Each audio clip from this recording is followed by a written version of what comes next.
Nellore పార్లమెంటుకి YSR Congress party తరఫున పోటీ చేసేటటువంటి మా సాయన్న తెలుగుదేశం పార్టీ అభ్యర్థి ఆర్థిక బలవంతుడు, పెద్ద కోటీశ్వరుడు, నేను పేదోడిని, ఖలీల్ అహ్మద్ పేదోడు, ప్రతి దగ్గర మాట్లాడుతూ ఉన్నాడు.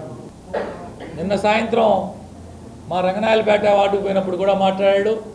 నిన్న ఉదయాన కోవూరు బహిరంగ సభలో ఆత్మీయ సమావేశంలో కూడా మాట్లాడాడు. ఈ సందర్భంగా మీ ద్వారా అటు నెల్లూరు పార్లమెంటు ప్రజలకు కావచ్చు, అందరికీ కొన్ని విషయాలు తెలియజేసుకున్నా. పాపం మా పేద సాయన్న ఎప్పుడు ఢిల్లీ నుంచి హైదరాబాద్కి రావాలన్నా, ఎప్పుడు హైదరాబాద్ నుంచి విజయవాడకి రావాలన్నా, ఎన్నిసార్లు స్పెషల్ ఫ్లైట్లో వచ్చాడో ఆధారాలతో పాటు ఇవ్వమంటే ఇస్తా, విత్ ఎవిడెన్స్. ఎన్నిసార్లు ఈ పేద ఆయన స్పెషల్ ఫ్లైట్లో ఢిల్లీకి పోవాలన్నా స్పెషల్ ఫ్లైటు, విజయవాడ రావాలన్నా స్పెషల్ ఫ్లైటు, ఈ అక్కడికి రావాలన్నా స్పెషల్ ఫ్లైట్. ఈ పేదవాడికే పాపం శంషాబాద్ పక్కన 10 ఎకరాల ఫామ్ హౌస్.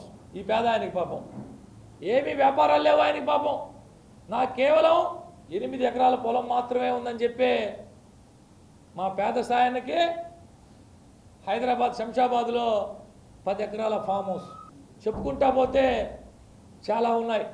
నేనేం చేస్తానో, ఏం చేశానో, రాబో రోజుల్లో నెల్లూరు పార్లమెంటుకి నేను ఈ పనులు చేస్తానని చెప్పుకోవాల్సింది పోయి, వ్యక్తిగతంగా ఆయన కోటీశ్వరుడు, ఆయన అక్కడ సంపాదించాడు, ఆయన ఇక్కడ దోచుకున్నాడు, ఆ డబ్బులు పెడుతున్నాడు, లోతుగా మాట్లాడితే బాగోదేమో అని చెప్పి చాలా విషయాలు కామ్గా ఉండాల్సిన పరిస్థితి ఏర్పడతాం. నెల క్రితం వరకు అక్కడే ఉండి ఆ పార్టీలో ఉండి పనిచేసినటువంటి వ్యక్తిగా, చాలా విషయాలు తెలిసినటువంటి వ్యక్తిగా లోతుగా మాట్లాడితే మరీ బాగోదేమో, సంస్కారం అడ్డొస్తూ ఉంది. కాబట్టి చాలా విషయాలు ఈ సందర్భంగా మాట్లాడట్లా. మా సాయనకు సంబంధించి, సాయన మీరు నెల్లూరు పార్లమెంట్కి ఏం చేయబోతున్నారు, మీరు నెల్లూరు పార్లమెంట్కి ఏం చేస్తారు, అవి చెప్పుకోండి తప్ప బూటకపు హామీలు.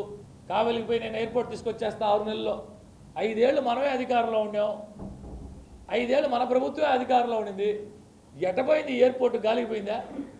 ఇటువంటి బూటకపు హామీలు ఇవ్వడం మానేసి ఏదైతే ఆచరణ సాధ్యమవుతుందో, ఇవి చేయగలుగుతామని చెప్పే ఉన్నాయో అవి చేసేదానికి, ఆ హామీలు ఇచ్చేదానికి ప్రయత్నం చేయమని ఈ సందర్భంగా మా సాయనకు చెప్తున్నా. 13వ వాడు ఎలమార్దినికి పోయాడు, 6 నెలలు అండర్ పాస్ ఇచ్చేస్తా, 6 నెలలు అండర్ పాస్ ఇచ్చేస్తా అని చెప్పాడు. 5 ఏళ్ళు అధికారంలో ఉండేది మనమే సాయన్న, 5 ఏళ్ళు అధికారంలో ఉండేది మనమే. 5 ఏళ్ళు నువ్వు నెంబర్ 2లో ఉండావు, ఈ 5 ఏళ్ళు నువ్వు పార్లమెంట్ సభ్యుడిగా ఉండవు. నీ సొంత జిల్లా ఏమైపోయావో అని అడుగుతున్నా. 6 నెలలు అండర్ పాస్ ఇచ్చేస్తా అంట.